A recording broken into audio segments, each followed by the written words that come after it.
जो मैं आप सबका एक बार फिर इस भविष्यवाणी की पढ़ाई में स्वागत करता हूं। आज हमारा ये अंतिम पाठ है इस सफ़र में, और हम खास तौर से प्रभु के आभारी हैं, क्योंकि प्रभु की ही रहनुमाई और अगुवाई में हम इस मुकाम तक पहुंच पाए हैं। यदि प्रभु हमारी अगुवाई ना करते तो हम इस मुकाम तक नहीं पहुंच सकते थे। उम्मीद कर रहा हूं अजीज़ों कि इस सफ़र में आपने बहुत आत्मिक लाभ प्राप्त किया होगा। प्रभु के वचन की गहरी सच्चाइयों से आप और करीबी रूप से वाकिफ हुए होंगे, और उम्मीद कर रहा हूं अजीज़ों जो सच्चाइयां आपने सीखी हैं आप उनके प्रति एक स्वर्गीय प्रेम के साथ दुनिया को इन सच्चाइयों के बारे में भी बताएंगे। इसी के साथ आइए प्रार्थना करते हैं अजीज़ों, और इस आखिरी अध्ययन की शुरुआत करते हैं। आइए प्रार्थना करें।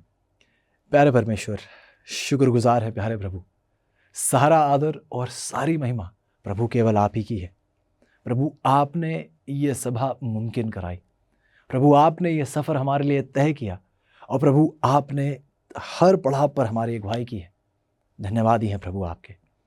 प्रभु आशीषित हुए हैं इस पढ़ाई के सफ़र से। प्रभु मैं बहुत आशीषित हुआ हूँ, क्योंकि ये सच्चाइयाँ आपने एक बहुत ही उम्दा तरीके से हम तक पहुँचाई हैं।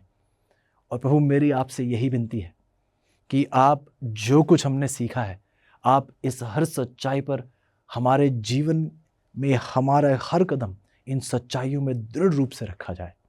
प्रभु अपने अजीज़ों के लिए प्रार्थना करता हूँ कि आज इस आखिरी पाठ में भी आप हमारी अगुवाई करें।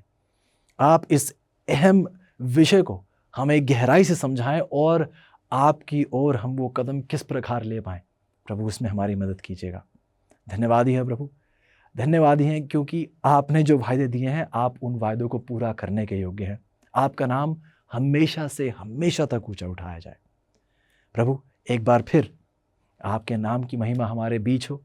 पवित्र आत्मा से आप कृपया करके हमें परिपूर्ण करें, पाप के हर दाग और धब्बे से कृपया करके दूर करें प्रभु, और अपने जैसा हमें बना लें, क्योंकि ये सब कुछ हम आपके प्यारे बेटे प्रभु यीशु के नाम से मांगते हैं। आमीन आमीन। एक बार फिर आपका स्वागत है अजीज़ों। आज का हमारा शीर्षक है ख्रीस्त की ओर कदम। कहानी हमें ले चलती है मत्ती के 26 अध्याय में। पतरस यीशु से प्रेम करते थे, परंतु वह भीड़ की स्वीकृति से भी प्रेम रखते थे। अंतिम भोज के दौरान जब प्रभु यीशु ने प्रेरितों को चेतावनी दी कि वह सभी उसे त्याग देंगे, तो पतरस उसके अपने पैरों पर कूद गया और बड़ी बेरहमी से उसने शपथ ली कि भले ये सारे आपसे नाराज हो जाएं, परंतु मैं प्रभु आपको कभी ना छोड़ूंगा। प्रभु यीशु ने उसे उत्तर दिया कि आज ही रात को मुर्गे की बांग देने से पहले तू 3 बार मुझसे मुकर जाएगा। पतरस का दिल तो यही चाहता था कि वह सदा के लिए प्रभु के साथ ही खड़ा रहे, लेकिन उसे अपने दिल में छिपे घमंड की अभी पहचान नहीं थी। बाद में उस रात जब भीड़ यीशु को गिरफ्तार करने के लिए आई और सब देख रहे थे, तो पतरस ने अपने स्वामी को बचाने के लिए एक तलवार निकाली। लेकिन उसके परीक्षण के कुछ ही घंटों बाद, जब यीशु के शत्रुओं द्वारा पतरस का मजाक उड़ाया जा रहा था, उसने 3 बार इनकार किया कि वह उसे जानता भी नहीं है। हर बार पतरस और अधिक निडर हो गया, जब तक कि उसने अंत में शपथ खाकर और श्राप देकर उसका पूर्ण रूप से इनकार कर दिया। फिर मुर्गे ने बांग दी। उसी क्षण यीशु न्याय कक्ष में पहरेदारों द्वारा पीटे जा रहे थे। पतरस ने यीशु को मुड़कर अपनी ओर प्रेम और करुणा से देखते हुए देखा, और इससे उसका हृदय टूट गया। बाइबल बताती है तब प्रभु ने घूमकर पतरस की ओर देखा, और पतरस को प्रभु की वह बात याद आई जो उसने कही थी कि आज मुर्गे के बांग देने से पहले तू 3 बार मेरा इनकार करेगा। और वह बाहर निकलकर फूट फूट कर रोने लगा। ऐसो उस दिन के बाद पतरस एक भिन्न व्यक्ति था। वह अब भीड़ को खुश करने के लिए नहीं जिया, बल्कि केवल अपने परमेश्वर को खुश करने के लिए वह दृढ़ रूप से संकल्पित था। अपने परिवर्तन के बाद जब यहूदी परिषद के सामने वह लाया गया और यीशु के बारे में प्रचार करना जारी रखने पर पिटाई तक की धमकी दी गई, तो पतरस ने निडरता से उत्तर दिया प्रेरितों के काम की 5:29 में कि मनुष्यों की आज्ञा से बढ़कर परमेश्वर की आज्ञा का पालन करना ही कर्तव्य क्रम है। पतरस ने यीशु के लिए अपनी वफादारी और प्रेम को हमेशा के लिए साबित तब कर दिया जब उसने अपने प्रभु को फिर से अस्वीकार करने के बजाय रोमी सम्राट नीरो द्वारा उल्टा क्रूस पर चढ़ाने का विकल्प चुना। आज पतरस की कहानी हमें बताती है कि हालांकि हमारा बीता कल अंधकार में बिताया गया हो, हालांकि हमने भी अपने दिलों में अपने घमंड की पहचान ना की हो, हालांकि हमारे भी कदम लड़खड़ाए हों इस सफर पे चलते हुए, लेकिन प्रभु हमसे कह रहे हैं कि हमारे कदम बार बार प्रभु यीशु की ओर ही बढ़ने चाहिए। आज इसी विषय में हम गहरा अध्ययन करने जा रहे हैं। इसी के साथ आज का मुफ्त ऑफर आपके सामने पेश करना चाहूँगा अजीजों। आज हमारा अध्ययन जो है वो इसी विषय पर है, ख्रीस्त की ओर कदम। और आज अजीजों मैं आपके सामने ये किताब पेश करना चाहूँगा और चाहूँगा कि आप इस किताब को आज और अभी ऑर्डर करें। यदि आप चाहते हैं कि इस बहुत ही महत्वपूर्ण और बहुत ही आशीषित किताब को आप प्राप्त करना चाहते हैं, यदि आप अपने टेलीविज़न स्क्रीन पर देखें तो एक नंबर लिखा हुआ है अजीजों, आप उस नंबर के माध्यम से इस किताब को ऑर्डर कर सकते हैं। वहाँ पर एक वेबसाइट भी लिखी हुई है, आप उस वेबसाइट के माध्यम से भी इस किताब को ऑर्डर कर सकते हैं। अजीजों, आइए हम ख्रीस्त की ओर कदम लें और दूसरों को भी ख्रीस्त की ओर कदम लेने के लिए आकर्षित करें। आज का पहला सवाल, परमेश्वर ये कैसे निर्धारित करते हैं कि हम उनके पक्ष में हैं या नहीं? बाइबल जवाब देती है मत्ती की 7:21 में, प्रभु प्रभु कहने वाला हर व्यक्ति स्वर्ग के राज्य में प्रवेश नहीं करेगा, बल्कि वह जो स्वर्ग में स्थित मेरे परम पिता की इच्छा पर चलता है। बाइबल कहती है रोमियो की 6:16 में, क्या तुम नहीं जानते कि जब तुम किसी की आज्ञा मानने के लिए अपने आप को दास के रूप में उससे सौंपते हो तो तुम दास हो, बल्कि तुम उसके दास हो, प्रभु कह रहे हैं। फिर चाहे तुम पाप के दास बनो तो तुम्हें मार डालेगा, और चाहे आज्ञाकारिता के जो तुम्हें धार्मिकता की तरफ ले जाएगा। ये एक सरल सिद्धांत है कि हमारी वफादारी इस बात से तय होती है कि हम किसकी सुनते हैं, हम किसकी आज्ञा का पालन करते हैं। यदि हम शैतान की आज्ञाओं को मान रहे हैं तो हम शैतान के दास हो गए, हम अपने आप को शैतान के हाथों में सौंप दिया है। अगर हम कहते हैं कि हम परमेश्वर के सेवक हैं लेकिन शैतान या दुनिया से हमारे निर्देश हम लेते हैं तो हम खुद को धोखा दे रहे हैं अजीजों। और सच्चाई यह है कि इस ब्रह्मांड की सबसे बड़ी भरमाऊ ताकत शैतान नहीं, खुद ही है अजीजों। हम अपने आप को ही भरमा देते हैं। सवाल पूछा जा रहा है, जब परमेश्वर और मनुष्य की आज्ञाओं के बीच संघर्ष होता है तब पतरस हमें किसकी आज्ञा का पालन करने के लिए कहते हैं? बाइबल बताती है प्रेरितों के काम की 5:29 में, पतरस और दूसरे प्रेरितों ने उत्तर दिया, हमें मनुष्य की अपेक्षा परमेश्वर की बात माननी चाहिए। हमें मनुष्यों की अपेक्षा परमेश्वर की बात माननी चाहिए। जो पतरस के परिवर्तित होने और यीशु के प्रेम में पड़ने के बाद उसने यहूदी परिषद को बताया कि उसकी पहली निष्ठा प्रभु यीशु के प्रति थी। हमने सीखा है चीजों कि अंतिम दिनों में पशु और संसार के नियम परमेश्वर के नियमों के विरुद्ध होंगे। परिणामों की परवाह किए बिना जो हमें आज और अभी ये निर्णय लेना चाहिए कि हम परमेश्वर के नियमों का ही पालन करेंगे, और दृढ़ रूप से हमें ये संकल्पित होना चाहिए कि चाहे हमें प्राण ही क्यों ना त्यागने पड़े लेकिन हम परमेश्वर की आज्ञाओं का उल्लंघन नहीं करेंगे। सवाल पूछा जा रहा है चीजों, हम परमेश्वर के लिए अपने प्रेम को सबसे अच्छे तरीके से कैसे प्रदर्शित कर सकते हैं? बाइबल बताती है यूहन्ना की 8:31 में, यदि तुम लोग मेरे उपदेशों पर चलोगे तो तुम वास्तव में मेरे अनुयायी बनोगे। जो प्रभु यीशु के लिए एक व्यक्ति के प्रेम का सबसे अच्छा प्रदर्शन उसकी इच्छा को पूरा करना है, और परमेश्वर की व्यवस्था उसकी इच्छा की सबसे सिद्ध अभिव्यक्ति है। वंचिता की 40:8 में आप पढ़ सकते हैं चीजों। बाइबल कह रही है यूहन्ना की 14:15 में प्रभु यीशु के अपने शब्द कि यदि तुम मुझे प्रेम करते हो तो मेरी आज्ञाओं का पालन करोगे। मैंने पहले भी आपको बताया चीजों कि यदि हम प्रभु परमेश्वर जो प्रेम है यदि उसे स्वीकारेंगे तो परमेश्वर जो प्रेम है हमें उसकी आज्ञाओं का पालन करने की हिम्मत और सामर्थ्य देंगे। बाइबल बताती है पहले यूहन्ना की 2:4 में, यदि कोई कहता है कि मैं परमेश्वर को जानता हूं और उसकी आज्ञाओं का पालन नहीं करता तो वह झूठा है, उसके मन में सत्य नहीं है।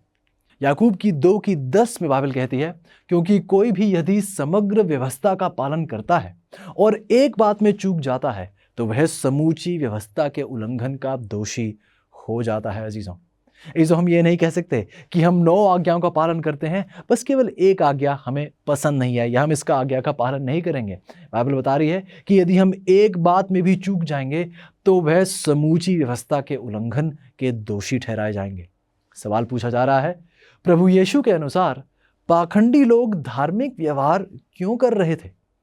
बाइबल बताती है अजीजों, मत्ती की 6:2 में वह औरों से प्रशंसा पाने के लिए करते हैं। मत्ती की 6:5 में ताकि लोग उन्हें क्या कर सकें, देख सकें। अजीजों, बाइबल हमें बताती है कि मनुष्य तो बाहर का रूप देखता है परंतु यहोवा की दृष्टि मन पर रहती है। पहले शमूएल की 16:7 हमें यह बताती है। एक सच्चा मसीही इस बारे में अधिक चिंतित होगा कि परमेश्वर उसके बारे में क्या सोचते हैं बजाय इसके कि दुनिया क्या सोच रही है। अजीजों, हम देखते हैं कि फरीसियों की एक ये आदत थी कि वह दूसरों को दिखाने के लिए, प्रशंसा हासिल करने के लिए कार्य करते थे, लेकिन प्रभु के सच्चे सेवक इस बारे में परवाह नहीं करते कि दुनिया क्या सोच रही है उनके बारे में। वह चाहते हैं, दिन प्रतिदिन जानना चाहते हैं कि प्रभु क्या सोच रहे हैं उनके प्रति। अगला सवाल पूछा जाता है जीजों कि क्या आम तौर पर भीड़ का अनुसरण करना सुरक्षित है? बाइबल जवाब देती है हमें निर्गमन की 23:2 में, उस भीड़ का अनुसरण मत करो जो गलत कर रही हो। बाइबल बताती है मत्ती की 7:13 में, सूक्ष्म मार्ग से प्रवेश करो। यह मैं तुम्हें इसलिए बता रहा हूं क्योंकि चौड़ा द्वार और बड़ा मार्ग तो विनाश की ओर ले जाता है, बहुत से लोग हैं जो उस पर चल रहे हैं। इसे बहुत से लोग वो आसानी का रास्ता दिन प्रतिदिन चुनते चले जा रहे हैं। बाइबल में प्रभु यीशु आगे बताते हैं मत्ती की 7:14 में, किंतु कितना संकरा है वह द्वार और कितनी सीमित है वह राह जो जीवन की ओर जाती है, बहुत थोड़े से हैं वह लोग जो उसे पा रहे हैं। बाइबल बताती है पहले पतरस की 3:20 में, उस समय जब नूह की नाव बनाई जा रही थी उसमें थोड़े से अर्थात केवल 8 व्यक्ति ही पानी से बच पाए थे। जो इतिहास इस बात का गवाह है कि भीड़ लगभग हमेशा गलत निर्णय ही लेती है। आप जानते हैं कि वह भीड़ ही थी जो चिल्ला रही थी, उसे क्रूस पर चढ़ाओ, उसे क्रूस पर चढ़ाओ। आप जानते हैं जीजों कि ये बहुसंख्यक होंगे, अल्पसंख्यक नहीं, जो अंतिम दिनों में पशु की छाप प्राप्त करेंगे। वो मुठा ऐसे यदि आप गौर करें तो आप देखेंगे कि अंतिम दिनों में ये बहुसंख्यक होंगे, ना कि अल्पसंख्यक, जो अंतिम दिनों में पशु की छाप प्राप्त करेंगे। प्रकाशित वाक्य की 13:16 आप देख सकते हैं। जो हम देखते हैं बाइबल बता रही है नूह की कहानी में कि उस समय जब नूह की नाव बनाई जा रही थी उसमें थोड़े ही थे, अर्थात केवल 8 ही व्यक्ति जो पानी से बच पाए थे, बाकी पूरी की पूरी सृष्टि का विनाश हो गया था। अगला प्रश्न पूछा जाता है, जब हम परमेश्वर की आज्ञाओं से पहले मनुष्य की परंपराओं को प्राथमिकता देते हैं, यीशु कैसा महसूस करते हैं? मरकुस की 7:3 में बाइबल कहती है, उसने उनसे कहा, तुम अपनी रीतियों को मानने के लिए परमेश्वर आज्ञा कैसी अच्छी तरह टहल डाल देते हो। मरकुस की 7:9 में लिखा है, और उसने उनसे कहा, तुम अपनी रीतियों को मानने के लिए परमेश्वर की आज्ञा कैसी अच्छी तरह टाल देते हो। इसलिए यदि आप गौर करें तो बाइबल हमें बता रही है कि जब जब हम मनुष्य की परंपराओं को परमेश्वर के वचन से ज्यादा प्राथमिकता देते हैं तो प्रभु स्पष्ट कर रहे हैं कि आपकी उपासना व्यर्थ है। तो सच्चाई तो यह है कि हम अनाज्ञाकारिता में, हम अपनी अवज्ञता में ये सोचते हुए, क्योंकि हम कलीसिया में आ रहे हैं और प्रभु के कलीसिया में आकर गुणगान गा रहे हैं, जो प्रभु इससे प्रसन्न नहीं होते हैं। ये जो दिखावा हमने कलीसिया में किया है, लेकिन मन ही मन में हम एक अवज्ञ जीवन व्यतीत कर रहे हैं, हम आज्ञाकारी नहीं बनना चाहते, इससे परमेश्वर के दिल को ठेस पहुंचती है, चोट पहुंचती है। अजीजों, एक और सवाल आ उठ खड़ा होता है, क्या सच्ची मसीहत अंतिम दिनों में लोकप्रिय होगी? बाइबल बताती है मत्ती की 24:9 में, क्योंकि तुम मेरे शिष्य हो, सभी जातियों के लोग तुमसे घृणा करेंगे। दूसरे तीमुथियुस की 3:12 में पौलुस कहते हैं, पर जितने मसीह यीशु में भक्ति के साथ जीवन बिताना चाहते हैं वह सब सताए जाएंगे। ऐसो ये कोई शक की बात नहीं है, इसमें कोई दो राय नहीं है। पौलुस कह रहा है कि जितने लोग प्रभु यीशु में भक्ति के साथ जीवन जिएंगे, जितने लोग प्रभु यीशु जैसा जीवन व्यतीत करेंगे, वह सब के सब सताए जाएंगे। यह बात निश्चित है। प्रकाशित वाक्य की 12:17 इस बात की पुष्टि करती है कि वह विशालकाय अजगर उस स्त्री पर बहुत क्रोधित हो उठा और उसकी शेष संतान के साथ युद्ध करने को निकल पड़ा। बाइबल बता रही है प्रकाशित वाक्य की 13:15 में उन सभी को मार डालने का आदेश भी दे सके जो इस मूर्ति की उपासना नहीं करते, जिन्होंने चुनाव किया है कि वह केवल सर्वप्रथम परमेश्वर की ही उपासना मरते दम तक करेंगे।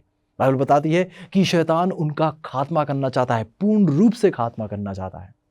इस अंत के दिनों में शैतान और उसके अनुयायी परमेश्वर के वास्तविक बाइबल में विश्वास करने वाले संतानों के विरुद्ध एक चौतरफा युद्ध करेंगे ताकि उनका खात्मा हमेशा के लिए किया जा सके। लेकिन बाइबल इस बात वफादारी से हमें बताती है इस बात को कि परमेश्वर अपने लोगों को बचाने के योग्य हैं। अजीजों, हमें घबराने की जरूरत नहीं। एक और सवाल पूछा जाता है, क्या परमेश्वर और भीड़ दोनों की सेवा करना संभव है?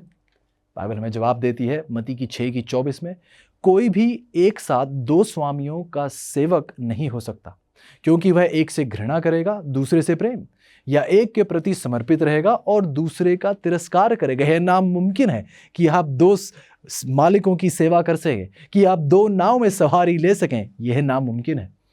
मत्ती की 12:30 हमें बताती है, वह जो मेरे साथ नहीं है वह मेरे विरोध में है। जो प्रभु यीशु मसीह और शैतान के बीच इस युद्ध में कोई बीच का स्थान नहीं आप चुन सकते। एक दर्शक के रूप में बाढ़ पर सवारी करना अजीजों असंभव है। यदि हम यीशु के साथ सहयोग नहीं कर रहे हैं तो वास्तव में हम शैतान की सहायता कर रहे हैं। यदि हम निश्चित रूप से प्रभु यीशु के नहीं हैं तो हम निश्चित रूप से शैतान के सेवक हैं। आइए आज आप और मैं ये चुनाव करें, ख्रीस्त की ओर कदम लें और शैतान को हमेशा के लिए ठुकरा दें। एक और सवाल पूछा जा रहा है, क्या किसी मित्र या परिवार के सदस्य को यीशु से अधिक प्रेम करना सुरक्षित है? बाइबल बताती है मत्ती की 10:37 में, जो माता या पिता को मुझसे अधिक प्रिय जानता है वह मेरे योग्य नहीं, और जो बेटा या बेटी को मुझसे अधिक प्रिय जानता है वह मेरे योग्य नहीं। मत्ती की 14:26 कहती है, यदि कोई मेरे पास आए और अपने पिता और माता और पत्नी और बच्चों और भाइयों और बहनों वरन अपने प्राण को भी अप्रिय ना जाने तो वह मेरा चेला नहीं हो सकता है। जो बाइबल इस बात को स्पष्ट कर देती है, हमें अपने संपूर्ण मन से केवल परमेश्वर और परमेश्वर को ही प्राथमिकता देनी है। इसका मतलब ये नहीं है हमें अपने अजीजों से प्रेम नहीं करना है, लेकिन सर्वप्रथम स्थान केवल परमेश्वर और परमेश्वर का ही होना चाहिए। मत्ती की 12:50 कहती है, जो कोई मेरे स्वर्गीय पिता की इच्छा पर चले वही मेरा भाई और बहन और माता है। इसमें ये एक बहुत आशीषित आयत है।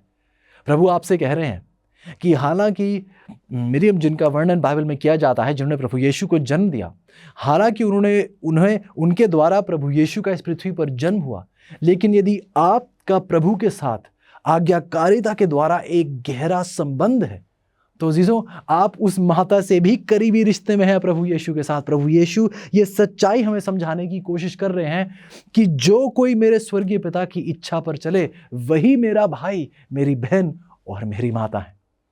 अजीजों, प्रभु यीशु यहाँ संकेत करते हैं कि अपने प्रियजनों तक पहुंचने और उन्हें बचाने में मदद करने का सबसे अच्छा तरीका उसे अपने जीवन में पहले स्थान पर रखना है। मैं जानता हूं आज हमारे बीच कुछ अजीज हैं जो लंबे अरसे से अपने प्रियजनों को प्रभु यीशु की ओर आकर्षित करना चाह रहे हैं। बहुत प्रयास किया है उन्होंने, बहुत प्रार्थना कर रहे हैं, और आज प्रभु यीशु आपसे कह रहे हैं कि आपका प्रभु में समर्पित जीवन एक बहुत ही उच्चतम जरिया है जिसके द्वारा आप दूसरों को प्रभु की ओर आकर्षित कर सकते हैं। बहुत से लोग बाइबल नहीं पढ़ना चाहेंगे, बहुत से लोग आपकी कलीसिया में नहीं आना चाहेंगे, लेकिन बहुत से लोग आपको रोज देखते हैं, बहुत से लोग आपके घरों में आते हैं, बहुत से लोग आपके सहकर्मी हैं। यदि आप अपने जीवन के द्वारा प्रभु यीशु के चरित्र का प्रकाशन करेंगे तो बहुत से लोग प्रभु यीशु की ओर आकर्षित हो पाएंगे। अपने उद्धारकर्ता और सृष्टिकर्ता के प्रति जो हमारी पहली जिम्मेदारी है, जब उसे छोड़कर हम पहले अपने परिवार या दोस्तों के प्रति अपने स्वाभाविक स्नेह को रखना शुरू कर देते हैं तो चीज़ों ये हमेशा एक दुखद गलती होती है। आइए हम ऐसी गलती ना करें। प्रभु हमेशा हमारे जीवन में प्राथमिकता प्राप्त करें। सवाल पूछा जा रहा है, क्या यीशु से बढ़कर एक समृद्ध व्यवसाय या सांसारिक खजाने को प्राथमिकता देनी बुद्धिमानी है? बाइबल बताती है मत्ती की 16:26 में, यदि मनुष्य सारे जगत को प्राप्त करे और अपने प्राण की हानि उठाए तो उसे क्या लाभ होगा? यह मनुष्य अपने प्राण के बदले में क्या देगा? बाइबल बता रही है अजीजों, लूका की 12:15 में, किसी का जीवन उसकी संपत्ति की बहुतायत से नहीं होता है। ऐसो ये सोच रखना कि खुशी और सुरक्षा अच्छी नौकरी और अच्छी चीजों से आती है, तो ये एक घातक धोखा है। इसके विपरीत प्रभु यीशु ने मरकुस की 10:25 में कहा है, परमेश्वर के राज्य में धनवान के प्रवेश करने से ऊंट का सुई के नाके में से निकल जाना सहज है। अजीजों, हम धन संपत्ति बटोर कर इस उम्मीद में नहीं रह सकते कि सब कुछ बटोर कर हम स्वर्ग के लिए तैयार हैं। अजीजों, आज आपको और मुझे चुनाव करना होगा कि हमें यह दुनिया ज़्यादा प्यारी है या हमारे प्रिय परमेश्वर। सवाल पूछा जा रहा है अजीजों कि क्या परमेश्वर द्वारा सच्चाई जानने के बाद भी उसकी इच्छा को अवज्ञा करते रहना सुरक्षित है? बाइबल एक बार फिर स्पष्ट जवाब देती है होशे की 4:6 में से कि मेरे ज्ञान के ना होने से मेरी प्रजा नाश हो गई। तूने मेरे ज्ञान को तुच्छ जाना है, इसलिए मैं तुझे अपना याजक रहने के अयोग्य ठहराऊंगा। जो सवाल पूछा जा रहा है कि परमेश्वर द्वारा सच्चाई जानने के बाद भी उसकी इच्छा को अवज्ञा करते रहना क्या सुरक्षित है? जो प्रभु यीशु स्पष्ट कर देते हैं कि मेरे ज्ञान के ना होने से मेरी प्रजा नाश हो गई। तूने मेरे ज्ञान को तुच्छ जाना है, इसलिए मैं तुझे अपना याजक रहने के अयोग्य ठहराऊंगा। आगे सुनिएगा होशे की 4:6, और इसलिए कि तूने अपने परमेश्वर की व्यवस्था को तज दिया है, मैं भी तेरे बच्चों को छोड़ दूंगा। इब्रानियों की 10:26 बताती है, क्योंकि सच्चाई की पहचान प्राप्त करने के बाद यदि हम जानबूझकर पाप करते हैं तो पापों के लिए फिर कोई बलिदान बाकी नहीं रहता है। अजीजों, इन सारी आयतों में आप देख रहे हैं अजीजों कि एक पल भर के लिए भी हम ये सोच नहीं रख सकते कि हम थोड़ी देर के लिए पाप कर सकते हैं और दोबारा लौटकर यदि माफ़ी तो मांग ही सकते हैं, प्रभु यीशु हमेशा हमें माफ़ कर देंगे। अजीजों, हम कभी भी सुरक्षित रूप से पाप नहीं कर सकते हैं। पाप एक बहुत गहरी चोट पहुंचाता है परमेश्वर को और पाप करने वालों को। सवाल पूछा जा रहा है अजीजों, जो लगातार सच को अस्वीकार करते हैं उनका क्या होगा? बाइबल बताती है दूसरे थिस्सलुनीकियों की 2:10 में, गौर से सुनिएगा, और नाश होने वालों के लिए अधर्म के सब प्रकार के धोखे के साथ होगा, क्योंकि उन्होंने सत्य के प्रेम को ग्रहण नहीं किया है जिससे उनका उद्धार होता है। अजीजों, ये एक बहुत महत्वपूर्ण आयत है।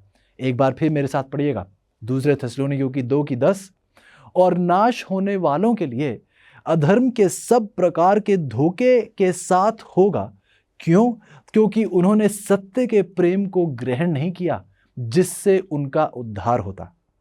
ऐसे मैं आपसे कुछ देर के लिए बात करना चाहता हूं।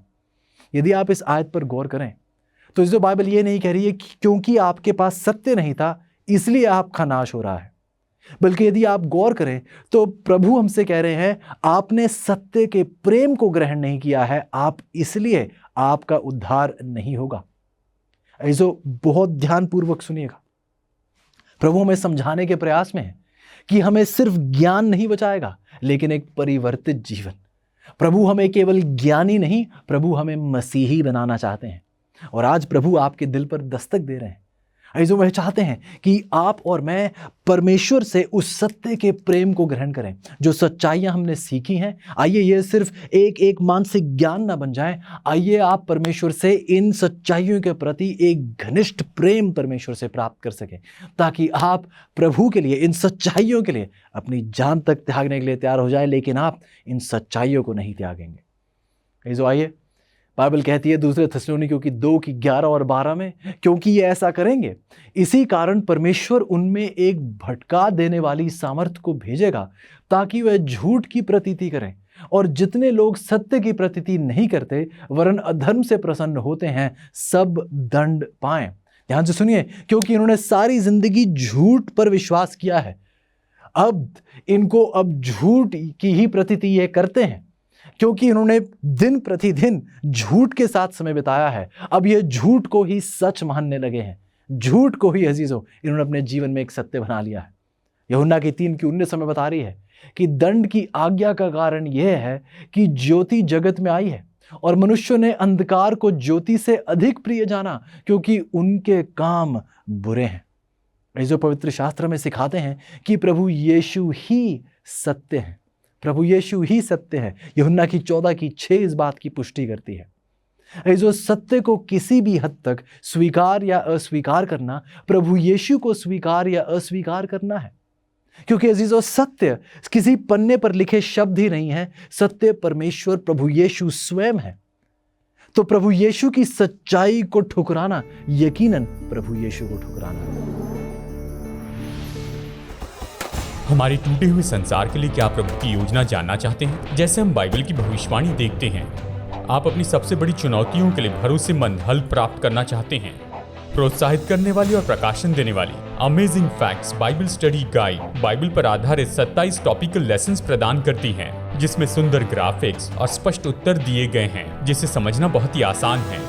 हर बाइबल स्टडी गाइड आपको व्यवहारिक उत्तर की ओर लेकर जाती है, आपके जीवन के सबसे महत्वपूर्ण सवालों के लिए। मैं कैसे तंदुरुस्त संबंध पा सकता हूँ, यीशु मसीह फिर से कब और कैसे आएंगे, और भी बहुत कुछ। अपने भविष्य को अवसर पर मत छोड़िए, सत्य से अपने जीवन को बदल दीजिए। Amazing facts Bible study guide के द्वारा ये उपलब्ध हैं इंग्लिश, हिंदी, तमिल और तेलुगु भाषा में। तो इंतजार मत कीजिए, अपने स्टडी गाइड का पूरा सेट ऑर्डर कीजिए और विजिट कीजिए bookstore.aftv.in पर। सवाल सुनिएगा अगला, क्या अंतिम दिनों में जो परमेश्वर के लोगों को सताएंगे, क्या वो ये विश्वास करेंगे कि वह सही काम कर रहे हैं? क्या ऐसा मुमकिन भी हो सकता है किसी को सताते हुए आप ये सोचें कि आप सही कर रहे हैं? गौर से सुनिएगा। यूहन्ना की 16:2 कहती है, वह समय आता है, प्रभु यीशु अपने चेलों से बता रहे हैं, वह समय आता है कि जो कोई तुम्हें मार डालेगा वह समझेगा कि मैं परमेश्वर की सेवा करता हूं। ठीक जैसे पौलुस को ये एहसास हो रहा था कि जब वह मसीहों को सता रहा था, उसके जहन में ये विचार था कि मैं यकीनन प्रभु परमेश्वर की सेवकाई कर रहा हूं। और बहुत अचंभे की बात है जीजो, जब वह उस दमास्कस के रास्ते पर था और जब वह जमीन पर गिरा और अंधकार उसकी आंखों पर आया, हम देखते हैं कि प्रभु उसको पुकारते हैं और पौलुस, ध्यान से सुनेगा, पौलुस सवाल करता है कि आप कौन हैं? वो सुनकर थोड़ा अचंभा होता है कि जिस परमेश्वर की आप सेवा करने का दावा कर रहे हैं, आपको उसकी आवाज तक की पहचान नहीं है। इसको कहीं ये आज हमारी कहानी तो नहीं? दावा तो हम ये कर रहे हैं कि हम मसीही हैं, दावा तो हम ये कर रहे हैं कि हम प्रभु के हैं, लेकिन हमें उसकी आवाज तक की पहचान नहीं है। बहुत से लोग ये कह रहे हैं कि हमें उसकी आवाज सुननी है, प्रार्थना कर रहे हैं, उपवास करते हैं, प्रभु हमें आपकी आवाज सुननी है, लेकिन उसकी आवाज उसके वचन से आपके बात करना चाहती है। प्रभु अपने वचन के द्वारा आपसे बात करना चाहते हैं, लेकिन आप यदि उसके वचन की सच्चाइयों पर ही अध्ययन नहीं कर रहे हैं तो इसमें आप उसकी आवाज कैसे सुन पाएंगे?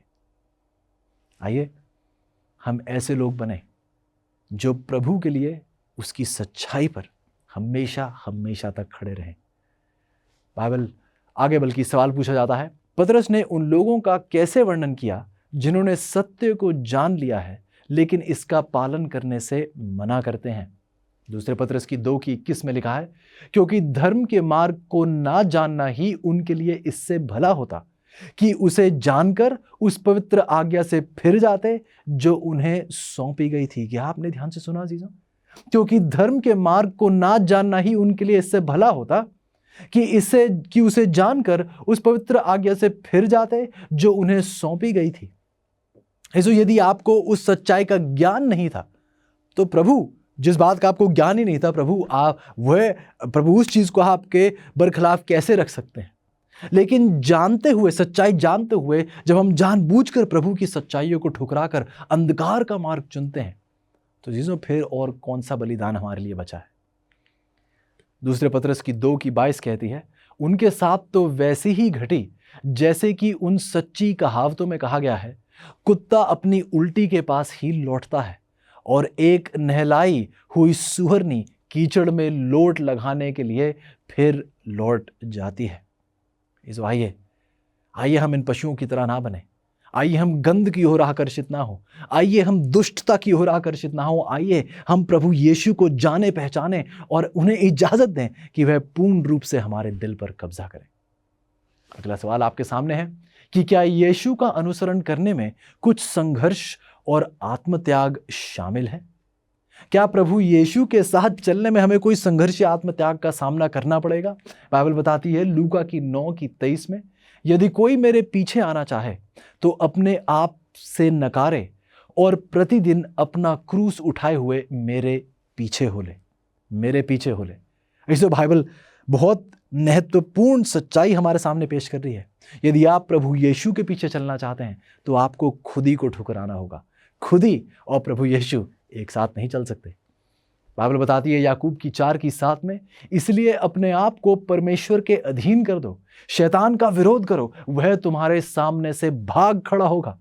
ऐसे गौर से सुनिए, शायद हम हमेशा यही कोशिश करते रहते हैं कि हम शैतान का विरोध करें और सोचते हैं कि हम सफल हो जाएंगे।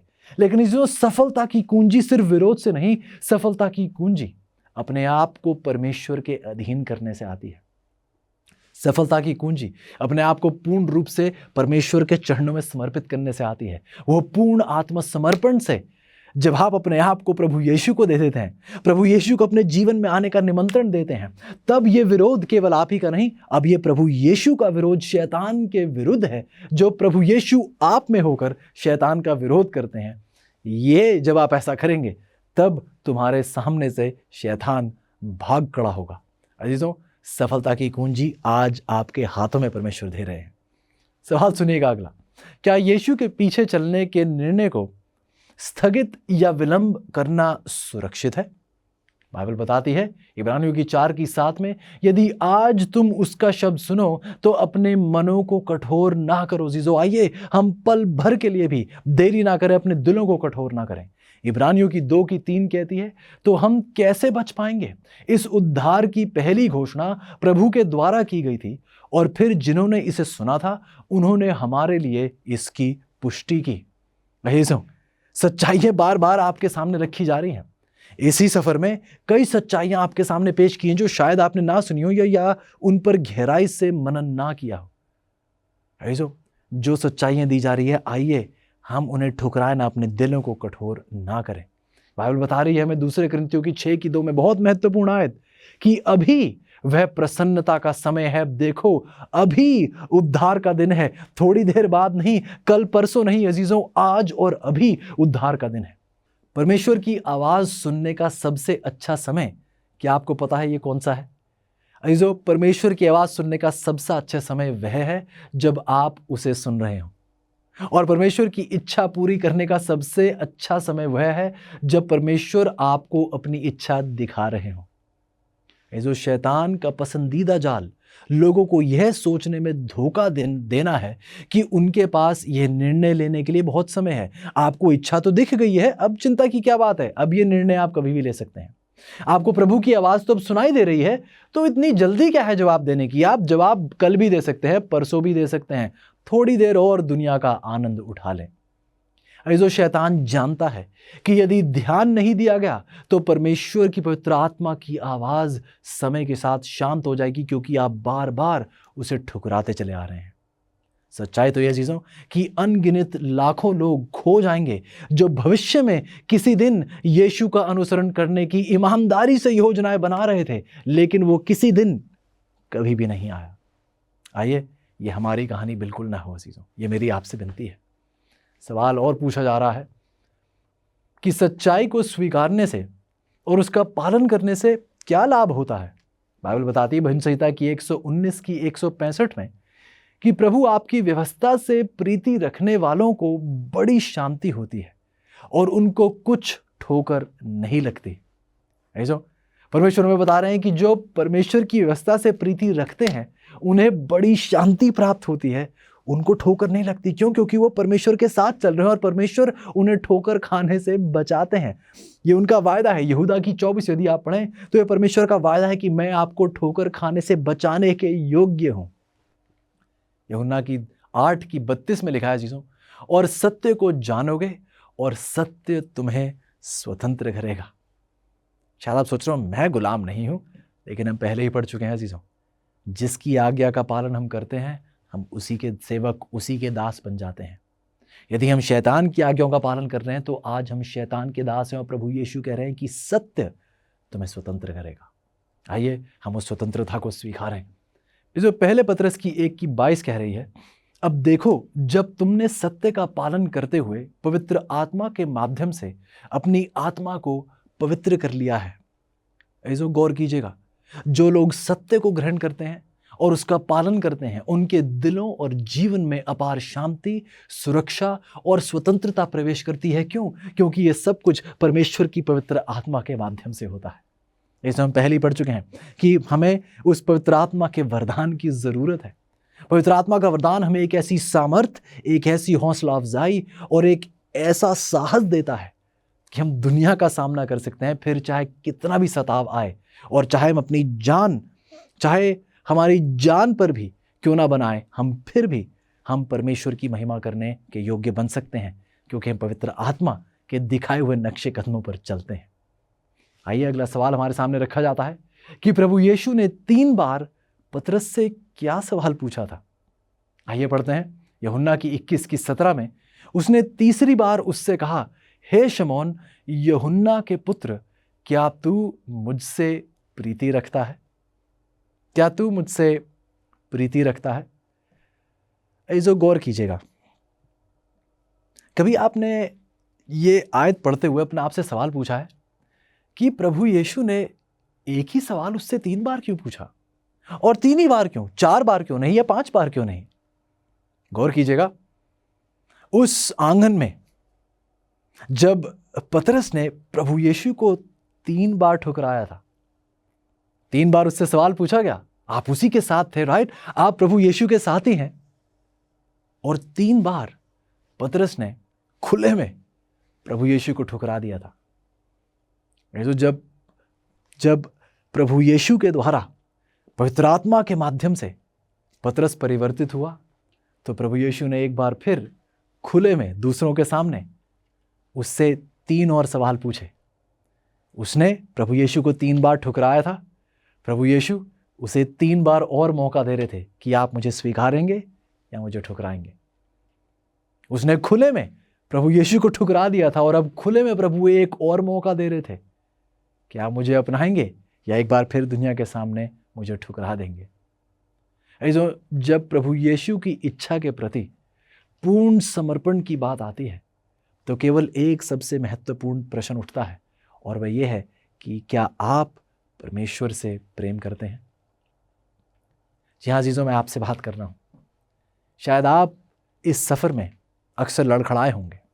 शायद आपको लगेगा मैं परमेश्वर के समीप आने के योग्य नहीं। अजीजों, सच्चाई तो ये है कि प्रभु की कलीसिया कोई बहुत ऊंचा बड़ा महल या कोई बहुत बड़ा क्लब नहीं है जहाँ पे चुनिंदा लोग ही जा सकते हैं। जो धनी हैं, अमीर हैं, केवल वही प्रवेश कर सकते हैं, ऐसा नहीं अजीजों। कलीसिया अक्सर एक अस्पताल है। जो किसी को अस्पताल में किसी को किसी और की ओर उंगली करने का कोई हक नहीं है। अब आप ही सोचिए, जिसे दमे की बीमारी है वो किसी और जिसे शुगर की बीमारी है उसकी ओर उंगली करके कहेगा कि अरे देखिए आप बीमार हैं। क्या उसे ये कहने का हक है? नहीं, क्योंकि वह स्वयं बीमार है। ऐसो जी हाँ, हमारे कदम लड़खड़ाए हैं, लेकिन यदि आज हमारे कदम प्रभु यीशु की ओर जा रहे हैं तो प्रभु यीशु हमें स्वीकारते हैं। आपको कहानी याद होगी उस पिता के बारे में, जो पिता इंतजार कर रहा था, खड़े दिन प्रतिदिन इंतजार कर रहा था। मेरा बेटा घर जानता है, मेरा बेटा घर का पता जानता है, और यदि वो अपने कदम मोड़कर मेरे पास आएगा तो मैं खुले दिल से उसे स्वीकारूंगा। कहानी यदि आप पढ़ें तो उस पिता से रहा भी नहीं गया, अपने बेटे को देखकर दौड़कर उसके पास गया, क्योंकि वह बहुत खुश था कि उसका बेटा आखिरकार घर पहुंच आया है। क्या आप नहीं चाहते कि हमारे स्वर्गीय पिता आज प्रसन्नता से फूल उठे? क्या आप नहीं चाहते कि स्वर्गदूत एक जश्न मनाए, जैसे लूका की 15 हमें बताती है, जब एक पापी पश्चाताप कर परमेश्वर की ओर कदम उठाता है? आइए अजीजों, आज हम स्वर्ग में एक खुशी की लहर भर दें। आइए आज हम एक ऐसा निर्णय लें जिससे स्वर्ग फूल उठे, ऐसी खुशी से, ऐसे हर्ष उल्लास से, और हम हमेशा के लिए प्रभु में उसी खुशी में लगातार बरकरार जीवन प्रभु यीशु के साथ बिताते चले जाएं। तो आइए अजीजों, आपका जवाब क्या होगा? इस पापी दुनिया में सच्चाई कभी लोकप्रिय नहीं होगी और भीड़ लगभग हमेशा आसान मार्ग ही अपनाएगी, लेकिन प्रभु यीशु ने आपके सभी पापों की कीमत चुकाने के लिए अपना जीवन देकर अपना अविश्वसनीय प्रेम दिखाया है। प्रभु के पास आपके जीवन के लिए एक महान योजना है। यही कारण है कि उन्होंने अपनी सच्चाई आप पर प्रकट की है। क्या आप अभी पूर्ण रूप से अपना हृदय उन्हें देकर, उन्हें अपने प्रभु के रूप में स्वीकार कर और जहां वह आपको ले जाते हैं वहां उनके पीछे चलने से क्या आप उस प्रेम को लौटाएंगे? क्या आप उस प्रेम का जवाब देंगे अजीजों? अजीजों, ऐसा ना हो कि प्रभु खटखटाते रह जाएं और आप जवाब ही ना दें। अजीजों, ऐसा ना हो कि आप तैयारी कर रहे हो, योजना बना रहे हो कि कल मैं ऐसा कर लूंगा, कुछ दिन बाद ऐसा कर लूंगा, शायद कुछ महीने बाद, शायद आप तय कर रहे हो कि बस ये एक और मौका मुझे मिल जाए, बस ये एक और मुझे बिजनेस मीटिंग करनी है जिसके द्वारा मैं कुछ और धन बटोर लूंगा, फिर मैं अपने आप को प्रभु यीशु को पूर्ण रूप से दे दूंगा। अजीजों, हम किसको धोखा देने की कोशिश में हैं? क्या हमें इस बात का यकीन है कि क्या हमें कल सुबह भी दिखाई देगी या नहीं? क्या आप निश्चित रूप से कह सकते हैं कि अगला पल आप देख पाएंगे या नहीं? ये जब बाइबल बताती है कि प्रभु यीशु का आगमन बहुत जल्द है, तो गौर से क्या कभी आपने उस पर गौर किया है? जब बाइबल कहती है प्रभु यीशु का आगमन बहुत जल्द है, तो अजीजों, प्रभु यीशु हमेशा समय पर आते हैं। लेकिन जब समय की बात की जाती है तो समय हमारा कम है। जब बाइबल कहती है कि प्रभु यीशु का आगमन बहुत जल्द है, तो ये हमारे लिए है, हमारे लिए प्रभु यीशु का आगमन बहुत जल्द है। इसका मतलब क्या है? मेरे कहने का ये मतलब क्या है? क्योंकि अजीजों, यदि आज हमने प्राण त्याग दिए, यदि आज हमारी मृत्यु हुई, तो अगली बार जब आपकी आंखें खुलेंगी, कब खुलेंगी? जब प्रभु यीशु का आगमन होगा। तो अजीजों, यदि मेरी मृत्यु आज हो जाए तो एक तरीके से मेरे लिए आज ही प्रभु का आगमन है। क्या आप समझ रहे हैं? यदि मेरी मृत्यु आज हो जाए और मेरी आंखें फिर तभी खुलेंगी जब प्रभु यीशु का दूसरा आगमन होगा, तो मेरे लिए एक तरीके से कितने भी कुछ साल या महीने ये नहीं बीतेंगे। एक तरीके से जैसे आप कैमरा का इस्तेमाल करते हैं, आपने रिकॉर्ड का बटन दबाया, वो रिकॉर्ड कर रहा है, रिकॉर्ड का बटन दोबारा दबाया, वो बंद हो गया। ऐसो जब हम उस मृत स्थिति से प्रभु यीशु के द्वारा पुनर्जीवित दोबारा किए जाएंगे, तो चीज़ों ऐसा ही होगा कि आपने रिकॉर्ड बटन जो बंद किया था वो दोबारा ऑन कर दिया, जहाँ से बंद किया था वहीं से रिकॉर्ड होना दोबारा शुरू हो गया है। तो चीज़ों आइए हम इस बात को समझ सके कि जब बाइबल कह रही प्रभु यीशु का आगमन बहुत जल्द है, वह इसलिए क्योंकि हमारा जीवन अजीज़ों, हम जानते नहीं हैं कि हमारा जीवन, अक्सर हम इस बात को समझते नहीं हैं, इस बात पर गौर नहीं करते हैं कि हमारा जीवन एक अस्थायी जीवन है। तो आइए हम थोड़ा सा भी समय बर्बाद ना करें। आइए आज आप और मैं एक निर्णय लें कि हमारा जीवन संपूर्ण रूप से परमेश्वर का होगा। ऐसो ये हमारे पाठ का वो अंतिम दौर है। अब ये वो आखिरी सवाल आज आपके सामने पेश किया जा रहा है इस सफ़र में। प्रभु इसके बाद आपसे कई सवाल पूछते चले जाएंगे। दिन प्रतिदिन एक सवाल पूछा जाएगा कि क्या आज आप मुझे अपने जीवन का संचालन करने देंगे या फिर आप स्वयं अपने जीवन का संचालन करना चाहते हैं। ऐसो आप वो दिन नहीं देखना चाहते जब आप सुबह को उठें और परमेश्वर कहें कि आज मैं आपकी मानूंगा। आप वो दिन नहीं देखना चाहते, क्योंकि दिन प्रतिदिन प्रभु इसी अभ्यास में है, इसी प्रयास में है कि आपके निर्णय हैं उन निर्णयों को बदलकर परमेश्वर अपने निर्णय आपको स्वीकारने की ताकत और हिम्मत दे पाए। लेकिन जिन चीज़ों को आप प्राथमिकता देते हैं, यदि प्रभु ने उन्हें स्वीकार लिया और कहा कि ठीक है, यदि आप इन चीज़ों को प्राथमिकता देना चाहते हैं तो मैं आपको ऐसे करने दूंगा, आप वो दिन नहीं देखना चाहते चीज़ों। आइए हम ऐसा ना होने दें। आइए आज आप और मैं ये सब सच्चाइयाँ जो हम पढ़ते आए हैं, आइए हर इस सच्चाई को हम दिल से लगा कर रखें और हर इस सच्चाई को दुनिया के सामने साझा करने वाले बन सके। क्या ये आपका निर्णय है? क्या आप इन भविष्यवाणी की पढ़ाई को सब लोगों को, जिनको आप जानते हैं, आपके आस पड़ोस को, आपके प्रियजनों को, आपके मित्रों को, यदि आप उनसे प्रेम करते हैं तो मेरी आपसे विनती है, कृपया करके इन सच्चाइयों को दूसरों तक बिल्कुल पहुंचाइएगा। यदि ये आपका निर्णय है अजीजों, तो आइए प्रार्थना करते हैं। प्यारे परमेश्वर, प्रभु आज हम अपने आप को एक नए सिरे से आप में समर्पित करते हैं। प्रभु मैं जानता हूँ, ये मेरा व्यक्तिगत अनुभव है कि हम इस मुकाम तक अपनी ताकत में बिल्कुल नहीं आए हैं।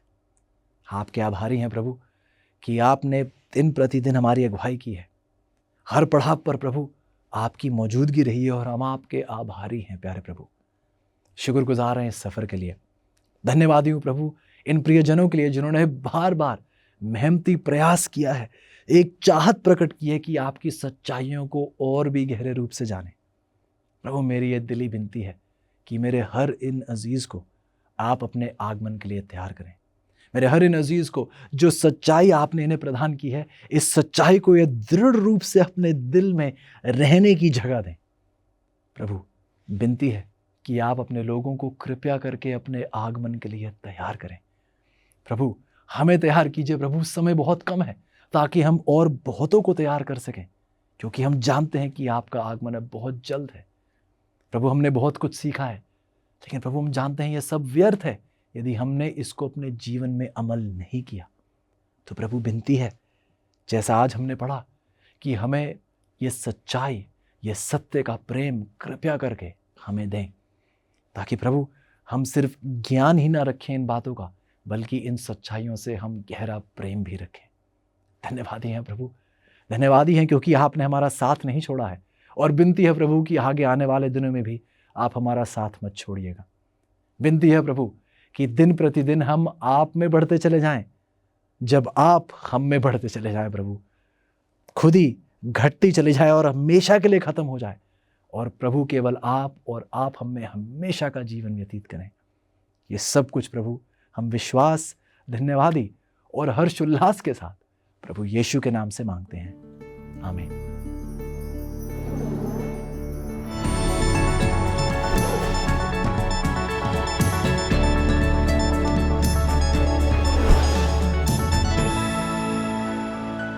हाय दोस्तों, ये आधुनिक झंडे जिन्हें हम देखते हैं, जो कैपिटल बिल्डिंग के ऊपर हैं, पेट्रियाटिक होम के सामने हैं, ये तो उस समय से है जब से युद्ध लड़े गए थे। युद्ध करने वाले देशों में ये बहुत ही सुंदर और बहुत ही अद्भुत आकार के साथ बनाए गए युद्ध भूमि में ऊंचाई पर रहते थे, ताकि युद्ध करने वाले लोग चाहे धुआं हो या फिर गड़बड़ी हो, फिर भी वो ये जान सके कि उनकी सेना तराई में कहाँ है और वो कहाँ पर लड़ रहे हैं। अगर आप अपने शत्रु के झंडे को जीत लेते हैं तो ये बड़े आदर की बात होती थी, और वहीं से ये खेल आया है जिसका नाम है कैप्चर द फ्लैग। युद्ध में बदलाव आते गए हैं। अब ये जो झंडे हैं ये तो निश्चय ही अलग अलग देशों के बारे में और पहचान के बारे में बताने वाले हैं। आज संसार के अलग अलग देशों के जो झंडे हैं ये तो बहुत ही अलग हैं और रंग बिरंगे हैं, और इनके हर एक आकार और रंगों का एक खास अर्थ होता है। इन्हें एक दूसरे से पहचानना बहुत आसान होता है। शायद संसार में सबसे दिलचस्प झंडा तो फिलीपीन देश का झंडा है। ये बहुत ही अद्भुत है क्योंकि शांति के समय ये अलग तरह से होता है युद्ध के समय से। शांति के समय में फिलिपिनो झंडा जो लाल, सफेद, नीला और पीले से बना है, इसमें नीला भाग ऊपर होता है, लेकिन युद्ध के समय इसे पलटा देते हैं और लाल भाग ऊपर आता है, क्योंकि यहाँ पर ये अपने लहू का बलिदान करने के लिए तैयार है कि आज़ादी बनाए रखें। बिल्कुल इसी तरह से ऐसी एम्बेसी जो दूसरे देश में स्थापित की गई है, वो अपना झंडा लहराते हैं जबकि वो दूसरे देश में होते हैं। विश्वासियों के पास परमेश्वर के प्रेम का झंडा होना चाहिए इस गिरे हुए संसार में। सुलेमान के श्रेष्ठ गीत अध्याय 2 वचन 4 में हम पढ़ सकते हैं, उसका झंडा जो मेरे ऊपर फहराता था वो प्रेम था। ये झंडा है जो मसीह लोगों को अद्भुत राज्य के रूप में बताता है इस संसार में। तो दोस्तों, बड़ा सवाल है कि आप अपना झंडा कैसे लहरा रहे हैं।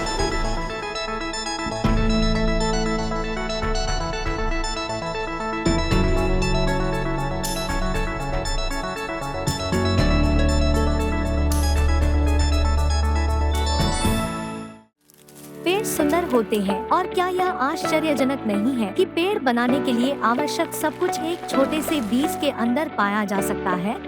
आपकी और क्या आश्चर्यजनक है, इस छोटे से QR कोड के अंदर वह सब कुछ है जो आपको आत्मिक रूप से बढ़ने में मदद करने के लिए चाहिए। The amazing facts India link tree, बस इसे स्कैन करें और आप हमारे बाइबल रीडिंग प्लान से जुड़ जाएंगे। हमारी website, YouTube, Facebook, Instagram, share chat और बहुत कुछ, अब आप जुड़े हुए हैं। इस छोटे से QR कोड को स्कैन करें और आज ही बढ़ना शुरू करें।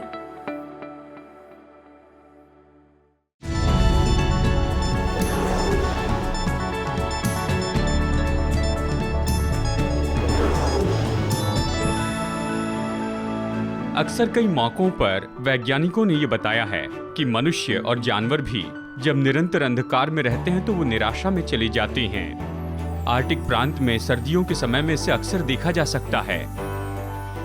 एक गांव वाले बीयूका नॉर्वे ने जो कि गहरी तराई में रहते हैं, जहां पहाड़ 6 महीनों तक सूरज की रोशनी को आने नहीं देते हैं और इसके कारण यहाँ रहने वाले 3,400 रहवासियों को पूरी सर्दियों में कई बार पूरे अंधकार में रहना पड़ता है।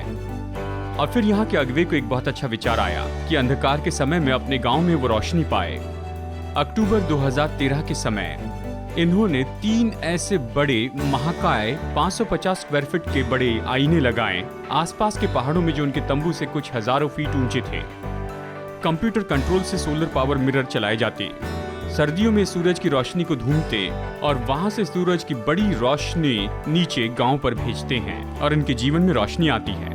अगर सर्दियों में आप वीयूकान में जाते हैं, आप पा सकते हैं कि टाउन स्क्वायर पर लोग वहां पर बेंच पर बैठे हैं, वो तो प्रतिबिंबित सूरज की रोशनी में बैठे हैं।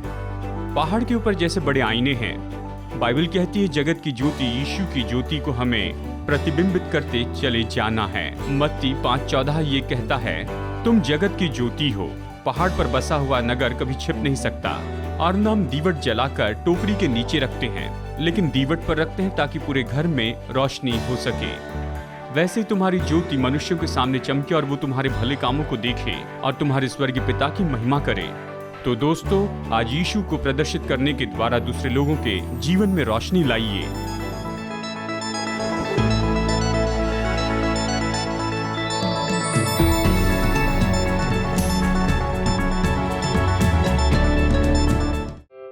पर्याप्त अमेजिंग फैक्ट्स बाइबल अध्ययन नहीं मिल सका? अधिक सच्चाई से भरे कार्यक्रमों का आनंद लेने के लिए आपको अगले सप्ताह तक प्रतीक्षा करने की आवश्यकता नहीं है। Amazing facts India media library AFTV.in पर जाएं। AFTV.in पर आप सीधे अपने कंप्यूटर या मोबाइल यंत्र से कई भाषाओं में वीडियो प्रस्तुतियों के साथ साथ मुद्रित सामग्री का आनंद दिन के 24 घंटे सप्ताह के 7 दिन ले सकते हैं। AFTV.in पर जाएं।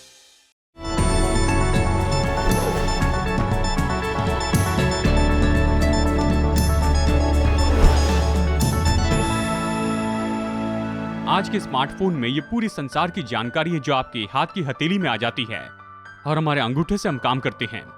इससे अपने सामान खरीद सकते हैं, कसरत की रेजिम को पूरा कर सकते हैं, वीडियो देख सकते हैं, संगीत सुन सकते हैं। आप इंटरनेशनल वर्ल्ड वाइड वेब को देख सकते हैं, जो कि शायद हमेशा अच्छी बात ना हो। और क्या आप जानते हैं कि इसमें बहुत ज्यादा कंप्यूटर प्रोसेसिंग टेक्नोलॉजी है। इस छोटे से स्मार्टफोन में नासा ने मनुष्य को चांद पर पहुंचाने के लिए जो उपयोग किया उससे बढ़कर है। और मैं तो भूल ही गया, फोन कॉल करने के लिए इसका उपयोग होता है, लेकिन आज इसे कौन करता है? आज की बातचीत में कोई वाक्य ही नहीं रहते हैं। ये तो बस शॉर्ट मैसेज सर्विसिंग है या फिर SMS टेक्सटिंग है। बिल्कुल सही। लगभग इस पूरे संसार में 2.5 बिलियन लोग हैं जो अपने दूसरे मनुष्यों के साथ में संपर्क करते हैं शॉर्ट बाइट्स में, जिसे टेक्सटिंग कहते हैं। और इसके लिए ज्यादा डाटा उपयोग होता है वेब सर्फिंग या फिर वीडियो गेम खेलने से भी बढ़कर। और दोस्तों, इससे बढ़कर कहीं उपयोग नहीं होता यहाँ फिलीपींस से बढ़कर। और बस फिलीपीन में तो 100 मिलियन लोग रहते हैं, लेकिन ये भेजते हैं इतने ज्यादा टेक्स्ट मैसेज जो पूरे संसार की तुलना में बढ़कर हैं। ये तो 12वां सबसे बड़ा देश है, लेकिन ये भेजते हैं 400 मिलियन टेक्स्ट मैसेजेस प्रतिदिन। वाव, ये तो उंगलियों का बहुत उपयोग है। हालांकि फिलीपींस में सबसे ज्यादा टेक्स्ट किए जाते हैं। सबसे तेजी से टेक्स्ट करने वाला रिकॉर्ड तो ब्राजील के नाम पर है। एक जवान जिनका नाम है मार्सेल फर्नांडिस फाइलो, और वो टेक्स्ट कर सकते हैं 25 ऐसे उलझे हुए शब्द लगभग 18 सेकंड में ही। वाह! अगर मैं अपनी पत्नी को टेक्स्ट करूं आई लव यू तो इसके लिए ज्यादा समय लगता है, और सेंड प्रेस करूं अंगूठे से। टेक्सटिंग के बारे में खासियत यह है कि आप कहीं भी टेक्स्ट भेज सकते हैं। लोगों में घिरे हैं और आप व्यक्तिगत संदेश भेजना चाहते हैं तो टेक्स्ट भेजते हैं। अगर आप सबवे में हैं या फिर एयरपोर्ट पर हैं तो टेक्स्ट भेज सकते हैं। अगर आप शोर में घिरे हुए हैं या शोर करने वाले लोगों में हैं तो टेक्स्ट करें। बस ड्राइविंग करते हुए टेक्स्ट न करें। ये बहुत ही अद्भुत है दोस्तों। आप हमेशा संदेश दे सकते हैं परमेश्वर को प्रार्थना के द्वारा। जब आप सोच रहे हैं मैं कौन से स्कूल में जाऊं या फिर मैं कौन सी नौकरी करूं, मैं किससे मिलूं जो मेरे भविष्य का जीवन साथी हो सकता है, आपकी प्रार्थना लंबी न होने पाए। बाइबल की सबसे छोटी प्रार्थना 3 शब्दों की है। पतरस ने कहा, प्रभु मुझे बचा ले, और यीशु ने इसका जवाब दिया। चाहे आप कितनी भी रफ्तार से टेक्स्ट करते हैं, जब आप प्रभु से बातें करते हैं, जानते हो वो आपसे क्या मांगता है? आपकी प्रार्थना सुनता है आपके आमीन कहने के पहले ही, सेंड बटन दबाने के पहले। सच में दोस्तों, आप प्रभु को प्रसन्न करेंगे जब आप उसे रेगुलर मैसेज भेजेंगे अपने दिल से उसके पास। तो क्यों न अभी इस समय उससे बात कर ले।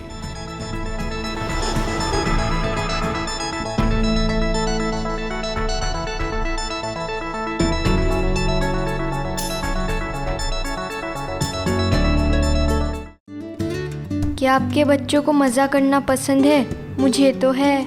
अमेजिंग फैक्ट्स का amazing adventures kids Bible guide बहुत ही सरल है।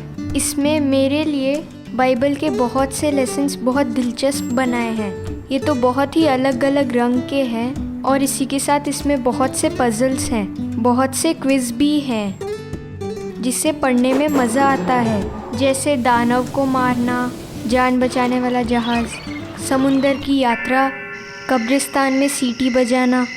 बाइबल के 10 पार्ट हैं। मैंने इससे बहुत कुछ सीखा है।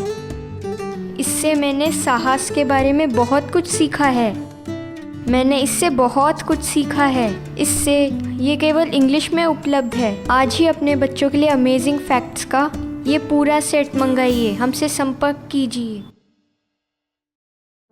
क्या आप जानते हैं अमेजिंग फैक्ट्स का फ्री बाइबल स्कूल भी है, जिससे आप अपने घर की सुविधाओं में रहते हुए कर सकते हैं। ये 27 सुंदर विवरण दिए गए पाठ हैं जो आपको प्रभु वचन का अध्ययन करने में मदद करेंगे। ये इंग्लिश, हिंदी, तमिल और तेलुगु भाषा में उपलब्ध हैं। तो इस फ्री बाइबल स्टडी कोर्स के लिए आज ही साइन अप कीजिए। तो आज ही एनरोल करने के लिए विजिट कीजिए biblestudy.aftv.in पर। 50 साल से भी ज्यादा समय से अमेजिंग फैक्ट्स बाइबल की सच्चाई को पूरे संसार में बता रहे हैं। यीशु की आज्ञा है कि हम प्रचार करें, हर देश में, हर जाति में, हर भाषा में प्रचार करें। आपकी प्रार्थना और सहायता के लिए धन्यवाद।